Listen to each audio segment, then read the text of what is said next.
Baik, terima kasih Pak Pendeta. Kita lanjutkan ke pertanyaan berikutnya untuk malam ini.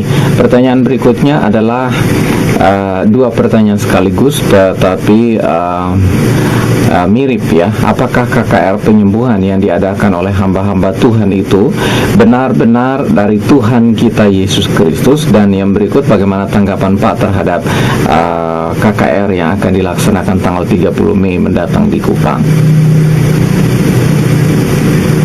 Apakah KKR penyembuhan yang diadakan oleh hamba-hamba Tuhan itu benar-benar dari Tuhan kita Yesus Kristus? Nah, sekarang saudara sudah memulai pertanyaan dengan yang diadakan oleh hamba-hamba Tuhan. Nah, padahal kita harus tahu bahwa yang membuat mujizat-mujizat itu bukan hanya hamba-hamba Tuhan, tapi bahkan hamba-hamba setan pun bisa melakukan mujizat. Nabi-nabi palsu juga bisa melakukan mujizat. Mesias-mesias palsu juga bisa melakukan mujizat. Di dalam Matius pasal yang ke-7, itu mulai ayat yang ke-15-nya, itu konteksnya bicara tentang nabi-nabi palsu. Kita disuruh berhati-hatilah, berjaga-jagalah terhadap nabi-nabi palsu yang akan datang. Mereka menyamar seperti domba, tapi sesungguhnya mereka adalah serigala yang buas. Nah, jadi mulai ayat 15 itu bicara tentang nabi palsu. Sampai beberapa ayat setelah itu, ayat 22, dikatakan pada hari terakhir banyak orang akan berseru. Banyak orang ini kelihatannya adalah nabi palsu itu. Pada hari itu terakhir banyak orang akan berseru kepadaku, Tuhan, Tuhan, bukankah kami bernubuat demi namamu? Mereka bernubuat demi nama Tuhan, nama Yesus, dan mengusir setan demi namamu, nama Yesus. Mereka dalam nama Yesus setan keluar, dan itu terjadi. Dan mengadakan banyak mujizat demi namamu juga, dalam nama Yesus orang sakit sembuh. Nah, ini mereka mengadakan mujizat, dan itu terjadi. Ayat 23, pada waktu itulah aku akan berterus terang kepada mereka dan berkata, aku tidak pernah mengenal kamu, enyahlah daripadaku, kamu sekalian pembuat kejahatan. Jadi di sini kita bisa lihat ya, Tuhan Yesus mengatakan bahwa aku tidak pernah mengenal kamu. Kalau mereka hamba Tuhan, mana mungkin Yesus tidak mengenal mereka? Jelas mereka bukan hamba Tuhan, mereka nabi palsu. Dan karena itu, maka Tuhan bilang, aku tidak pernah mengenal kamu, enyahlah daripadaku, kamu sekalian pembuat kejahatan. Tapi kalau mereka memang nabi palsu, ini menarik bahwa mereka bernubuat dalam nama Yesus dan terjadi. Mereka mengusir setan dalam nama Yesus dan terjadi. Mereka mengadakan mujizat dalam nama Yesus dan terjadi. Ayat ini dengan jelas menunjukkan bahwa nabi-nabi palsu pun bisa membuat mujizat, bisa bernubuat, bisa mengusir setan, dan semuanya terjadi. Jadi terjadinya satu mujizat atau tergenapinya satu nubuat atau diusirnya setan dari seseorang, itu tidak membuktikan bahwa orang yang melakukan itu adalah sungguh-sungguh hamba Tuhan. Bisa jadi nabi palsu. Lalu di dalam Matius 24 ayat 24 dikatakan, sebab Mesias-Mesias palsu dan nabi-nabi palsu akan muncul, dan mereka akan mengadakan tanda-tanda yang dahsyat dan mujizat-mujizat, dan sekiranya mungkin mereka menyesatkan orang-orang pilihan. Jadi ini ada tanda-tanda yang dahsyat dan mujizat-mujizat. Nah, tujuannya adalah menyesatkan orang pilihan, dan itu dilakukan oleh Mesias-Mesias palsu dan nabi-nabi palsu. Jadi lagi-lagi orang-orang yang mengadakan mujizat ini bukan sungguh-sungguh hamba Tuhan, tapi nabi palsu, Mesias palsu. Lalu dalam 2 Tesalonika 2 ayat 9, kedatangan si pendurhaka adalah pekerjaan iblis. Jadi iblis yang bekerja di baliknya, dan akan disertai rupa-rupa perbuatan ajaib, tanda-tanda, dan mujizat-mujizat palsu. Ya, jadi ada perbuatan ajaib, ada tanda-tanda, ada mujizat-mujizat, tapi pekerjaannya itu adalah pekerjaan iblis, bukan pekerjaan Tuhan. Dari sini kita bisa lihat bahwa iblis bisa membuat mujizat, nabi palsu, Mesias palsu bisa membuat mujizat. Karena itu saudara, maka hanya melihat mujizat lalu kita tidak bisa berkesimpulan bahwa ini pasti hamba Tuhan. Belum tentu saudara ya, karena ayat-ayat yang sudah ditunjukkan menunjukkan bahwa nabi palsu bisa bikin mujizat. Sehingga kalau hanya melihat dari mujizat, bisa hamba Tuhan, bisa juga nabi palsu. Nah, kalau begitu kita melihat dari mana? Ya, nah, ada banyak hal yang bisa dilihat. Salah satunya adalah buahnya. Tetapi kita sukar untuk melihat buah perbuatan dari orang-orang itu. Kenapa? Karena seringkali juga orang menutupi kejelekannya. Di samping ada nabi-nabi asli atau hamba Tuhan yang benar, itu memang mempunyai kelemahan-kelemahan, sehingga kita tidak bisa atau lebih sukar untuk mendeteksi seorang ada nabi palsu dari buahnya. Nah, yang paling gampang itu adalah dari ajarannya, sehingga kita harus melihat ajarannya itu bagaimana, ya. Apabila seseorang membuat satu tanda atau satu mujizat, tetapi lalu ajarannya menyimpang, maka biarpun mujizatnya terjadi, orang itu harus dikategorikan sebagai nabi palsu. Dan ini dibicarakan di dalam Ulangan pasal yang ke-13, ya. Saya bacakan ayatnya.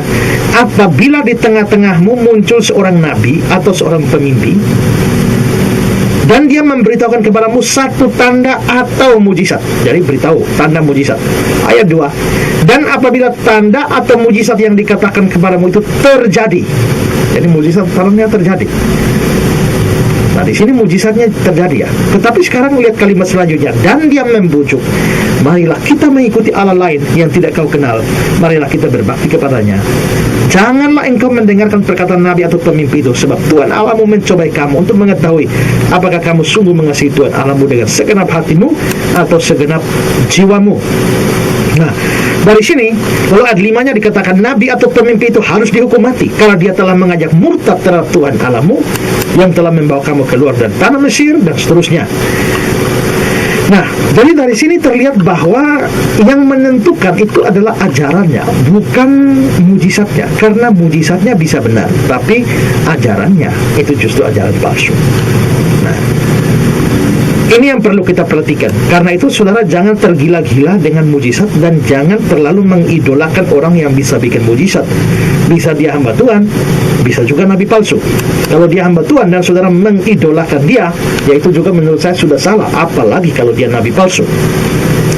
Nah, sekarang terkait dengan kedatangan Benny Hinn di Kupang yang mau bikin KKR pada tanggal 30 mendatang. Nah, memang Benny Hinn ini disukai orang atau digemari, diidolakan begitu banyak orang, lagi-lagi karena mujizatnya. Tetapi seperti saya bilang tadi, bagaimana dengan ajarannya? Saya sendiri tahu bahwa Benny Hinn ini sangat kacau ajarannya, ya. Dan begitu banyak ajarannya yang menyimpang. Pertama, saudara, seperti yang dikatakan oleh pendeta Stephen Tong, bahwa dia ini menghembusi orang dengan Roh Kudus. Hal mana itu dilakukan biasanya dalam Alkitab itu hanya oleh oknum-oknum dari Allah Tritunggal. Maksudnya menghembusi ini seperti yang dikatakan oleh Yesus, terimalah Roh Kudus, ya. Dan menurut pendeta Stephen Tong, bahwa penghembusan seperti ini itu terjadi di dalam Alkitab itu hanya 2 kali. Pertama, pada waktu menciptakan manusia, Allah lalu menghembuskan rohnya ke dalam manusia, lalu manusia menjadi makhluk yang hidup. Yang kedua itu dilakukan oleh Yesus Kristus setelah dia bangkit. Dia menemui murid-muridnya dan dia menghembusi mereka dengan berkata, terimalah Roh Kudus. Nah, jadi di sini kita bisa lihat bahwa oknum pertama dari Tritunggal, yaitu Bapa, oknum kedua dari Tritunggal, yaitu Yesus, itu menghembusi. Sedangkan yang dihembuskan itu adalah oknum ketiga dari Allah Tritunggal, yaitu Roh Kudus. Selain itu, selain pribadi Allah Tritunggal ini, tidak ada nabi manapun yang pernah menghembusi orang dengan Roh Kudus. Tidak ada rasul manapun yang menghembusi orang dengan Roh Kudus, kecuali Benny Hinn. Nah, dari sini kelihatan bahwa ini adalah eksklusif. Penghembusan Roh Kudus itu adalah eksklusif pekerjaan Allah. Tetapi bagaimana itu bisa diambil oleh Benny Hinn? Kedua, Benny Hinn juga adalah orang yang mempopulerkan ajaran teologi kemakmuran, bahwa orang Kristen atau orang percaya harus kaya, orang percaya harus sehat, miskin dan sakit itu memalukan Tuhan, dan lain sebagainya. Dia mengatakan bahwa dia tidak perlu emas di surga, dia butuh emas itu sekarang. Saya kira saya bisa memberikan kutipan-kutipannya. Juga Benny Hinn juga mengajarkan bahwa pada waktu manusia dicipta, Adam dicipta, itu Adam itu diberikan mandat untuk menguasai burung-burung di udara. Dan karena itu dia mengatakan bahwa Adam, tentu bagaimana Adam bisa berkuasa atas burung-burung di udara kecuali Adam bisa terbang. Dan karena itu dia mengajarkan bahwa Adam itu bisa terbang. Nah, kalau memang Adam bisa terbang, Adam juga mestinya bisa berenang dong. Karena dikatakan bukan hanya burung-burung di udara, tapi ikan-ikan di laut juga dikuasai. Apakah dia mau mengatakan juga bahwa Adam juga bisa berenang seperti ikan? Lalu saudara, dia juga itu menjadi salah satu pelopor atau tokoh di balik Toronto Blessing. Toronto Blessing ini adalah satu gerakan yang terjadi di kota Toronto di Kanada, di mana itu tandanya, ibadah itu ditandai dengan tertawa yang disebut sebagai tertawa kudus, di mana di dalam kebaktian orang bisa mengalami tertawa berjam-jam, ketawa sejadi-jadinya seperti orang mabuk, seperti orang gila, dan mereka percaya itu sebagai lawatan roh Allah masa kini. Tapi menurut saya itu jelas bukan pekerjaan roh Allah. Orang dengan tertawa-tertawa seperti itu yang tidak karuan, menurut saya itu lebih kepada pekerjaan setan ketimbang pekerjaan roh Allah. Tapi Benny Hinn ada di belakang gerakan ini. Juga dia terkenal dengan ramal-meramal dan salah total semua. Saya kutipkan saja tulisan dari Insinyur Herlianto. Dia mengatakan pada tahun 1989, ia di sini maksudnya Benny Hinn, dia menubuatkan Fidel Castro akan meninggal pada tahun 1990-an. Pada tahun yang sama, dia menubuatkan bahwa pada tahun 1995 komunitas homo di Amerika akan dihancurkan Tuhan. Dia juga menubuatkan tahun 1990-an gempa bumi besar akan menimpa pantai timur Amerika.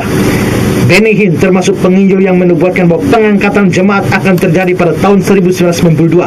Dan ketika nubuatan itu tidak terjadi, dia diramalkan pada tahun 1997 bahwa dalam waktu 2 tahun Tuhan Yesus akan datang kembali, dan pada tahun 2000 akan muncul secara fisik di banyak gereja.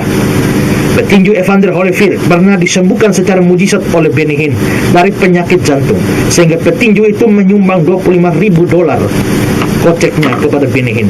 Namun kemudian ketahuan dari diagnosa dokter yang biasa memeriksa kesehatan para petinju, dikemukakan fakta bahwa Holyfield tidak mempunyai track record penyakit jantung sama sekali. Penyakit jantung adalah penyakit yang terbentuk dalam waktu lama dan bukan karena penularan seketika. Hinn juga mengajarkan ajaran bahwa manusia adalah little God atau Allah kecil. Nah, dari sini semua nubuatan ini meleset semua, Saudara, kalau orang memberikan nubuatan, jikalau benar, belum tentu dia nabi benar. Harus melihat ajarannya. Tapi kalau nubuatannya salah, itu tidak pasti, tidak mungkin dia adalah nabi benar. Itu pasti nabi palsu. Juga saudara ya, dalam sejumlah atau di dalam bukunya Benny Hinn sendiri tentang Selamat Pagi Roh Kudus, dan juga dari beberapa sumber yang lain, dikatakan bahwa Benny Hinn sendiri mengatakan dia sering berkunjung ke kuburannya Catherine Kuhlman dan juga kuburan dari Amy Sample Person, seorang pengkhotbah Pentakosta, pengkhotbah wanita, untuk menerima urapan dari tulang mereka. Jadi pergi ke sana untuk mendapatkan urapan dari tulang mereka. Nah, dari semua ini ya, kelihatannya ajaran-ajaran ini begitu menyimpang secara hebat, saudara ya. Tapi mujizatnya juga luar biasa. KKR-KKR-nya Benny Hinn begitu digemari hampir di seluruh penjuru dunia. Di Kenya, itu ada berita dari Kenya bahwa dalam salah satu KKR Benny Hinn ada 4 orang yang begitu kepengen melihat Benny Hinn sampai tidak bisa, karena masa begitu banyak mereka tidak bisa melihat, sampai akhirnya naik pohon untuk melihat, sampai akhirnya mereka jatuh dan mengalami patah tulang yang sangat serius, nyaris mati gara-gara melihat ini. Nah, saudara-saudara, dari situ memang ya, saya tidak ingin menghakimi ya, tetapi dilihat dari data Alkitab ini, memang sukar bagi saya untuk mengatakan bahwa mujizat-mujizat yang dilakukan oleh Benny Hinn menunjukkan bahwa dia adalah seorang nabi benar atau seorang hamba Tuhan. Mungkin tepat seperti yang dikatakan oleh pendeta Stephen Tong bahwa itu adalah nabi palsu. Tetapi begitu banyak orang menggemari dia, dan begitu banyak orang begitu tergila-gila terhadap mujizatnya, saya tidak peduli itu, kita berbicara atas dasar firman Tuhan. Dan karena itu juga, maka dengan kedatangan dia ke sini, ya terserahlah apa yang saya katakan. Saya sudah mengatakan dari kebenaran firman. Bagi yang mau percaya silakan, yang tidak mau percaya terserah Anda sendiri. Tetapi saya bicarakan semua dari sudut pandang firman Tuhan. Thank you for the happiest year of my life.